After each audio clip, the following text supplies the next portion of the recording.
एक समय की बात है। पहाड़ों और घने जंगलों के बीच एक छोटा सा गांव था। उस गांव के पास एक सुंदर नदी बहती थी। दिन में वह नदी बहुत शांत और साफ दिखती थी। बच्चे उसमें खेलते, औरतें पानी भरती और लोग उसके किनारे बैठकर बातें करते। लेकिन जैसे ही रात होती, उस नदी से अजीब आवाजें आने लगतीं। ऊ आ, ऐसा लगता जैसे कोई रो रहा हो। गांव वाले डर जाते। उन्होंने उस नदी का नाम रख दिया, रोने वाली नदी। कोई भी रात के समय उसके पास जाने की हिम्मत नहीं करता था। उसी गांव में जीत बहादुर नाम का एक बहादुर और जिज्ञासु लड़का रहता था।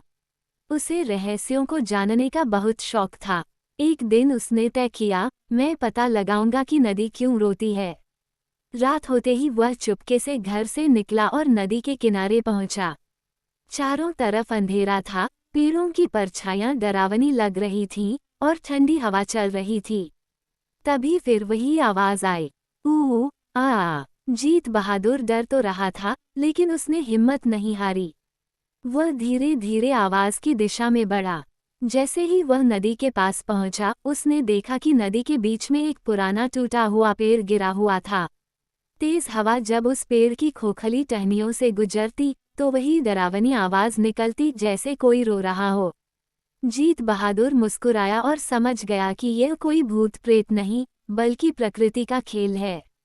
अगले दिन उसने पूरे गांव को सच्चाई बताई। पहले तो किसी ने विश्वास नहीं किया, लेकिन जब सब लोग रात में उसके साथ गए, तो उन्होंने खुद देखा और सुना। गांव वालों का डर खत्म हो गया। उन्होंने मिलकर उस पेड़ को हटा दिया। अब रात में नदी फिर से शांत हो गई। तो बच्चों, इस कहानी से ये सीख मिलती है, डर अक्सर हमारी सोच में होता है, सच जानने से ही डर खत्म होता है। इस वीडियो पसंद आया तो लाइक शेयर सब्सक्राइब जरूर करें।